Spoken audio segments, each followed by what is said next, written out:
राधे राधे दोस्तों। आज की हमारी इस वीडियो में हम आप सभी के लिए लेकर आए हैं सावन माह के कृष्ण पक्ष की संकष्टी चतुर्थी व्रत कथा। इसे गजानन संकष्टी चतुर्थी व्रत भी कहते हैं। हर साल सावन माह के कृष्ण पक्ष की चतुर्थी तिथि पर गजानन संकष्टी चतुर्थी मनाई जाती है। इस दिन विधि विधान से भगवान गणेश की पूजा अर्चना की जाती है। इस दिन भगवान गणेश की पूजा अर्चना करने से सभी मनोकामनाओं की पूर्ति होती है। भगवान गणेश प्रथम पूजनीय हैं। किसी भी शुभ कार्य की शुरुआत गणेश जी की पूजा से ही होती है। भगवान गणेश को प्रसन्न करना बहुत ही आसान होता है। अपने भक्तों से भगवान गणेश बहुत जल्दी प्रसन्न हो जाते हैं। जैसा कि आप सभी जानते हैं, चतुर्थी प्रति माह में 2 बार आती है। एक तो शुक्ल पक्ष चतुर्थी और दूसरी कृष्ण पक्ष चतुर्थी। किंतु आज हम बात करेंगे संकष्टी चतुर्थी व्रत के बारे में। मान्यताओं के अनुसार जो व्यक्ति पूरी श्रद्धा व लगन भाव से संकष्टी चतुर्थी का व्रत करता है और जो पूर्णतया भगवान श्री गणेश को अर्पित है, उस मनुष्य के सभी पाप दुख दर्द दूर हो जाते हैं और उसकी मनोकामनाएं पूर्ण हो जाती हैं। यदि आप भी श्री गणेश संकष्टी चतुर्थी का व्रत रखते हैं तो हमारी इस वीडियो में सुनाई गई इस व्रत कथा को अवश्य सुने। पहले हम जानते हैं संकष्टी चतुर्थी व्रत का महत्व क्या है। संसार में जो भी कोई स्त्री व पुरुष भगवान गणेश को समर्पित संकष्टी चतुर्थी का व्रत पूरे विधि विधान से करता है, विघ्नहर्ता उसकी सभी मनोकामनाएं पूर्ण करते हैं। इसीलिए उसे संकष्टी चतुर्थी कहते हैं। संकष्टी चतुर्थी का मतलब है सभी कष्टों व संकटों को हरने वाली। इस चतुर्थी वाले दिन चंद्रमा की पूजा भी की जाती है। संकष्टी चतुर्थी का व्रत रखने वाली औरतें व पुरुषों को प्रातः जल्दी उठकर स्नान आदि से निवृत्त होकर एक चौकी पर लाल रंग का वस्त्र बिछाएं और उस पर गणेश प्रतिमा स्थापित करें।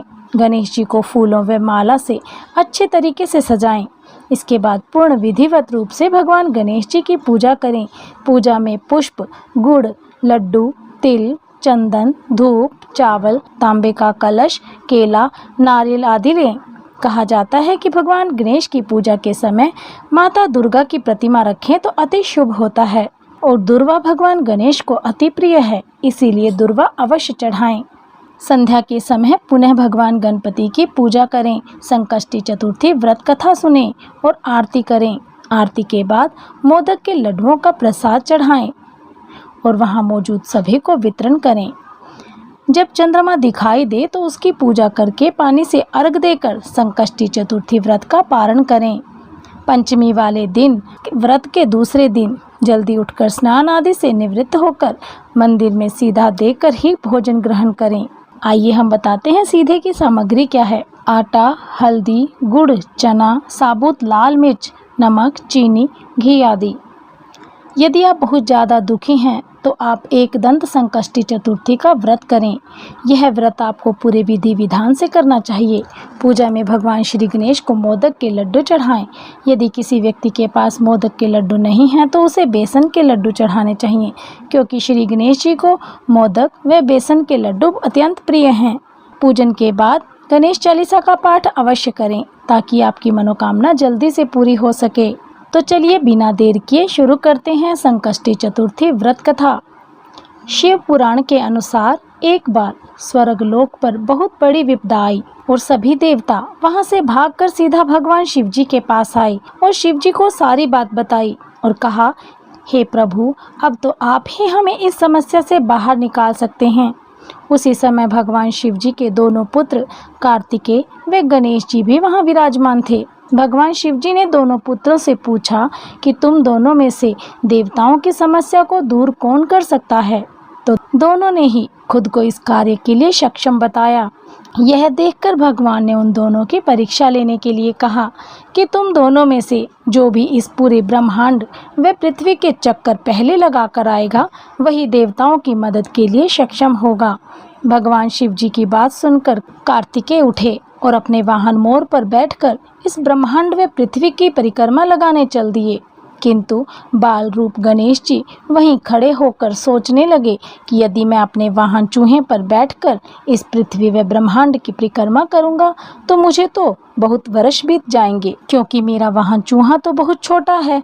वह ना तो उड़ सकता है और ना ही तेज गति से चल सकता है।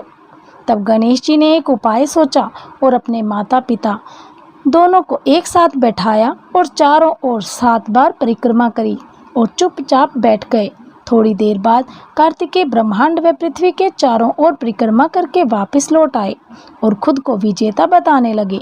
तब भगवान शिव ने गणेश जी से पूछा कि तुमने पृथ्वी व ब्रह्मांड की परिक्रमा क्यों नहीं की? अपने पिता शिव की बात सुनकर गणेश जी बोले, हे पिताश्री, इस संसार में माता व पिता के चरणों में ही संपूर्ण ब्रह्मांड व समस्त लोक बसे हुए हैं, अर्थात पृथ्वी लोक, पाताल लोक, चंद्रलोक, सूर्यलोक, स्वर्गलोक आप सभी दोनों के चरणों में हैं और इसीलिए मैंने आप दोनों की परिक्रमा 7 बार कर ली है, तो मैं ही विजेता हुआ। और इस प्रकार भगवान शिव जी ने गणेश जी को आशीर्वाद देते हुए कहा कि तुम शीघ्र जाओ और सभी देवताओं को इस समस्या से बाहर निकालो। भगवान शिव जी के आशीर्वाद से गणेश जी उस कार्य में सफल रहे। उनकी यह सफलता देखकर भगवान शिव जी ने कहा, आज से जो कोई भी चतुर्थी वाले दिन तुम्हारा पूजन करेगा और रात्रि के समय चंद्रमा को अर्घ देगा, उस व्यक्ति के तीनों ताप, दैहिक ताप, भौतिक ताप और दैविक ताप दूर होंगे, अर्थात वह व्यक्ति अपने सभी दुखों, कष्टों व रोगों से मुक्त हो जाएगा और सदैव सुख का आनंद उठाएगा।